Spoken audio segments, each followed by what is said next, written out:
ఉన్నటువంటి ఎయిర్పోర్టు ఏ విధంగా ఎప్పుడు స్టార్ట్ అయింది, ఏ విధంగా క్లియరెన్స్ తెచ్చారన్నది ప్రతి ఒక్కరికి తెలుసండి. గౌరవ మాజీ ముఖ్యమంత్రి వర్యులు వైఎస్ జగన్మోహన్ రెడ్డి గారి ఆధ్వర్యంలో ఈ ఎయిర్పోర్ట్ని నిర్మాణం కానీ దాని ప్రారంభోత్సవం కానీ 85% వర్క్ కానీ ఆ ప్రభుత్వంలో కంప్లీట్ అయింది.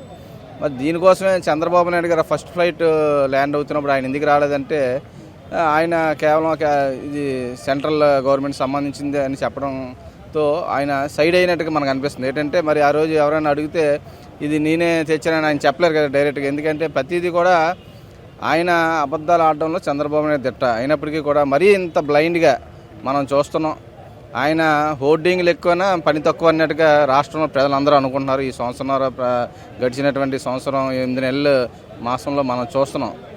ఈ రాష్ట్రంలో ఎయిర్పోర్టే కాదు మొత్తం అన్నీ కూడా కొలాప్స్ అయిపోయింది. మొత్తం కొలాప్స్ అయిపోయి ప్రజలందరూ కూడా అసలు ప్రభుత్వం ఈ రాష్ట్రంలో బాబు వస్తే జాబ్ వస్తారు, ఏ జాబులు రావట్లేదు. ఇప్పుడు నిన్న లోకేష్ గారు ఏం మాట్లాడతారు, నాకు నచ్చిన రేటుకి నేను ఇచ్చేస్తాను, 99 పైసలు కాదు ఇంకా తక్కువకి ఇచ్చేస్తాను అంటే ఏంటి అసలు వీళ్ళ వ్యవహారం ఎలా ఉందంటే అసలు ప్రభుత్వం అంటే ఏంటి? ఇది ప్రజల తరపున మనం ఒక కమిటెడ్గా ఉండి మిమ్మల్ని దేనికి ఎన్నుకున్నారో మీకే అర్థం కాని పరిస్థితి.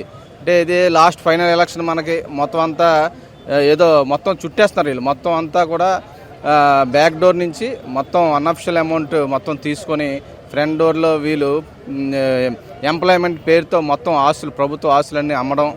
మరి ఈ ఎయిర్పోర్ట్ కూడా మనం చూసాం ఏ విధంగా వైఎస్ఆర్ ప్రభుత్వంలో జగన్మోహన్ రెడ్డి వైఎస్సీపీ పార్టీ ఆధ్వర్యంలో జగన్మోహన్ రెడ్డి గారి ఆధ్వర్యంలోనే ఈ ఎయిర్పోర్ట్ ఇక్కడ రావడం జరిగింది. మన జిఎంఆర్ కూడా దీని సాక్ష్యం ఏంటంటే జిఎంఆర్ ఎవరైతే ఈ ఎయిర్పోర్ట్ నిర్మాణం చేశారో ఆయన స్పీచ్ వింటేనే మనం అర్థమవుతుంది ఏ టైంలో ఎయిర్పోర్ట్ వచ్చింది, ఎవరి వల్ల వచ్చింది, ఎప్పుడు ఎంత కన్స్ట్రక్షన్ అయ్యింది వైఎస్ఆర్సీపీ ఆధ్వర్యం అన్నది. ప్రభుత్వం ఈ యొక్క ప్రభుత్వం కానీ కూటమి ప్రభుత్వం కానీ ఉన్నటువంటి చంద్రబాబు నాయుడు గారు కానీ పవన్ కళ్యాణ్ గారు కానీ ఈ రాష్ట్రం ప్రజలందరూ కూడా చేదరించుకునేటువంటి పరిస్థితులు ఉన్నాయి రాష్ట్రంలో.